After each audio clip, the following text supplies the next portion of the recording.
Hey guys, so just a heads up for anyone who isn't aware, Origin Knives has officially shut down.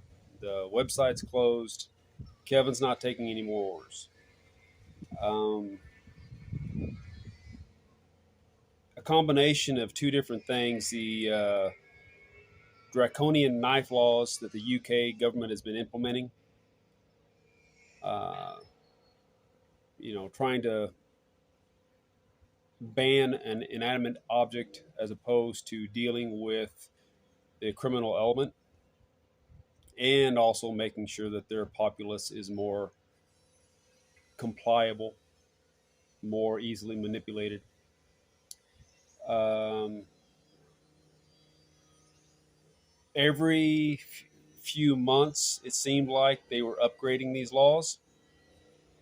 And to give Kevin credit, he was changing designs, switching things around, trying to adapt. But because of the laws, the mailing system, the Royal Mail, was happily confiscating orders and shipping them off to be destroyed. Didn't matter it was coming from his business or going out of the country. FedEx and UPS, he tried to get accounts with them, and they would only ship knives if they were out of professional accounts or professional business accounts, which he tried to apply for, but they weren't handing them out. And so, for a one man shop in a cottage industry, an artisan, his other option was DHL, which was very expensive but guaranteed. And so he went in, he got a business account with them, and then without warning, they started doubling the prices. There's not a lot of profit to be made in custom knife making. I can tell you that from experience.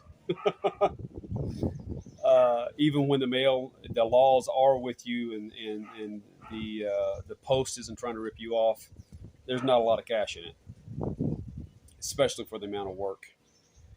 But it's usually driven by people who are passionate about knives, about building these tools.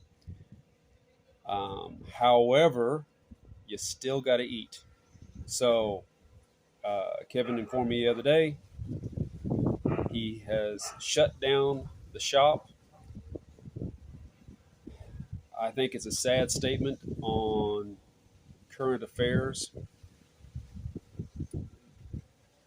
that the world's arguably the world's oldest tool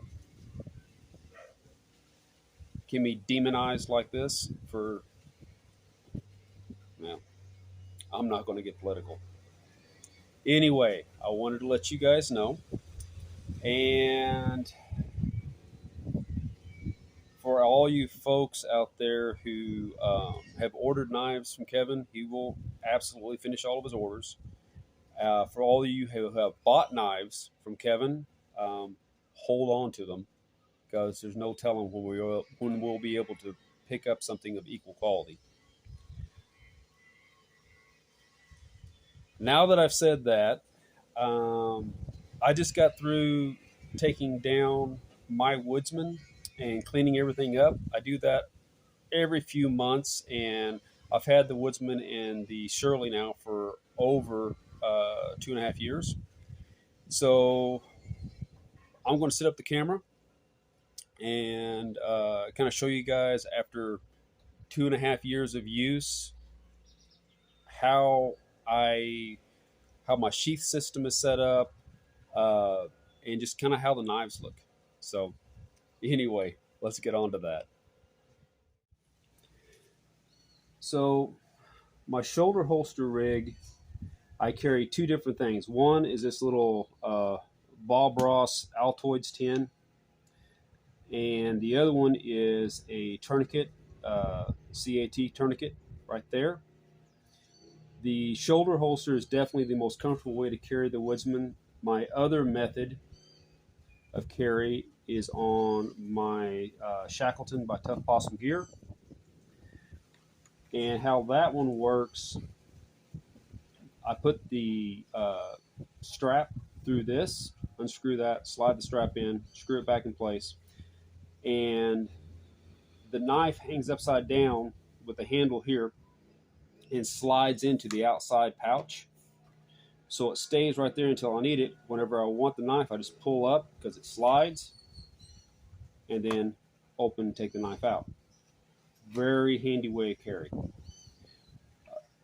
To fit the knife on the satchel, again, I had this leather piece, but I also used these 550 cord wrapped around the sheath, and that's what I run the shoulder strap attachments through. Very handy. And in the Altoids tin, one of the things I carry is my Allen key that fits the screws for the handle, and also, of course, the bow drill adapter, which fits right there. Very, very handy. The little piece that you saw inside that is a fire tab. Paraffin, wax, and cotton. Fits in there very nicely. All right.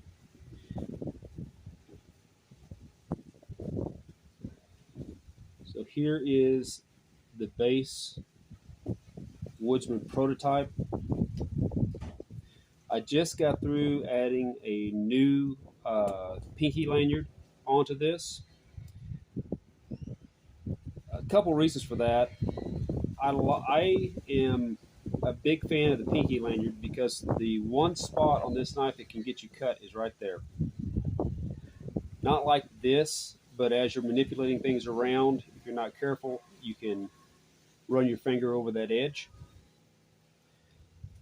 I find that a pinky lanyard kind of gives me a physical reminder to keep my finger away from that area. And on this lanyard, I did something different. You can see this is green, 550 cord, OD green right there, and then more of a camouflaged there. This is just the covering. I took the 550 cord guts out and shoved it through, or shoved this green 550 cord all the way through with its guts. Makes it a little stiffer, and the bead, the reason this bead is on there is that comes from my family's farm in Missouri. There was an old barn there, and let me see if I can get this up where you guys can see it close. There we go. So this is oak, and the barn was considered a landmark before the Civil War ever started. So that's how old this oak was. Probably, I don't know, 30 years ago. Maybe 25 years ago. I went back to the family farm and got permission to dug up one of the foundation logs, because again, the barn had been burned down, but the foundation log was still in the ground. Dug up that piece of oak, still had the hand-hewn blacksmith nails in it, and so I saved a big section of that, and part of it I made this bead out of. And there's a matching bead on the Shirley with the same setup. The outside of the camouflage 550 cord, and the inside with the green 550 cord right there. Another thing I also did, because I didn't want to put too much stress on that wood. I mean, this is tough oak. Put it down here where you guys can see it. This tough. but to make sure I didn't put any extra stress to try to pull it apart, I wrapped that section with nylon cord in a blind knot. So that way all the pressure goes onto the nylon cordage and none onto the bead itself. But I'm really happy with this 2-layer pinky lanyard setup. It's stiff enough where it kind of holds it open for you. Easy to get on, easy to get off. And I think it looks nice too. Put that over there.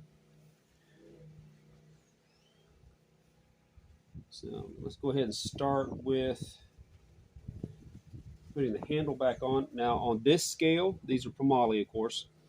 I did do a groove and put 2 needles inside this in a little groove with some wax, just in case you needed some needles out in the field. Actually, I need to do the other side first. And this side reminds me of the date of when this knife was made. So Kevin actually put this knife together on the 9th of May in 22.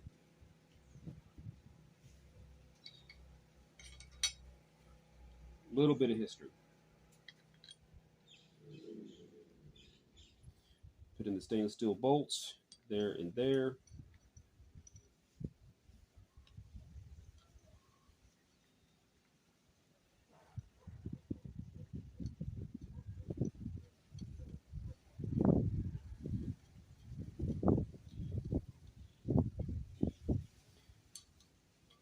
I just hand tighten these, not a whole lot of pressure on them.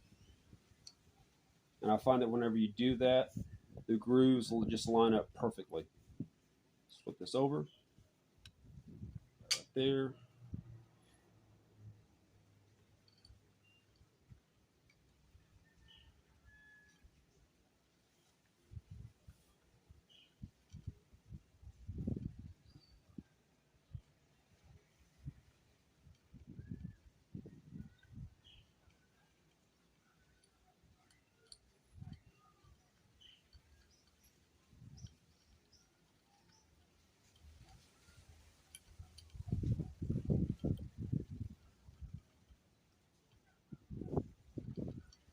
You have to excuse the flies. It is dry season in Costa Rica.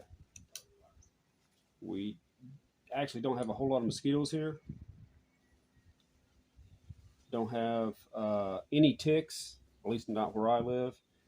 But when it comes to dry season, we definitely got flies. All right, lined up there. Another thing I did, I went ahead and put the same wrap around the sheath of my EDC because I prefer carrying inside the waistband appendix. So I just made this out of one piece of that camouflage 550 cord. It's in there. Very nice. And let's put that.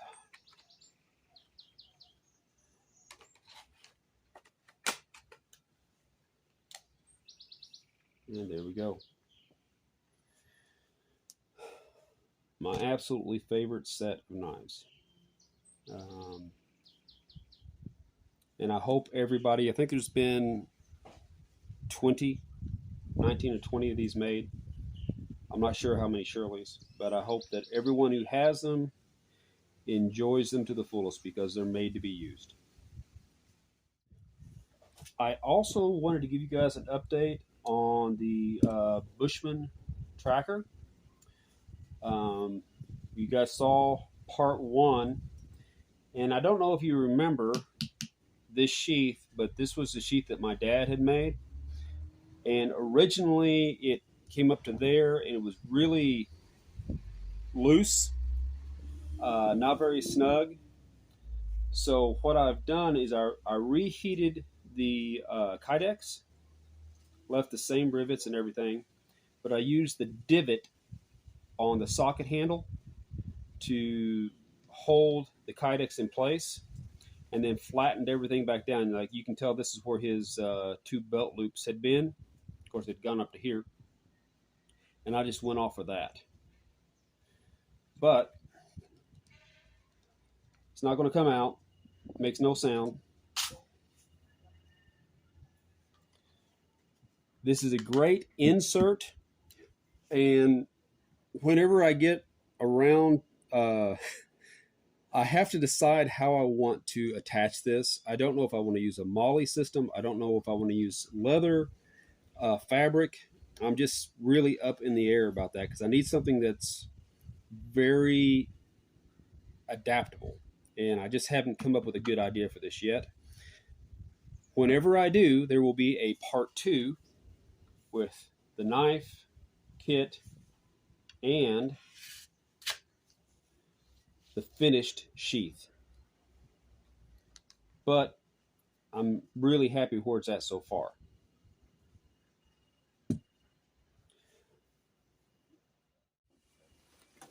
So you guys probably remember my Romanian rucksack, built in the 80s, heavy canvas, and I have highly modified it.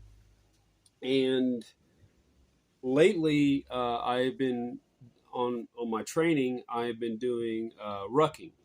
So I slide in about 35 pounds of plate steel inside here, and go for 5 miles. This setup has worked really good for me because I've got the internal frame built in. The bottom has a removable plastic sheeting, which I think you guys have seen in other videos. What I was wanting to show you, though, is I have done a couple new improvements that carrying the weight and trying to run with it made me upgrade. One of them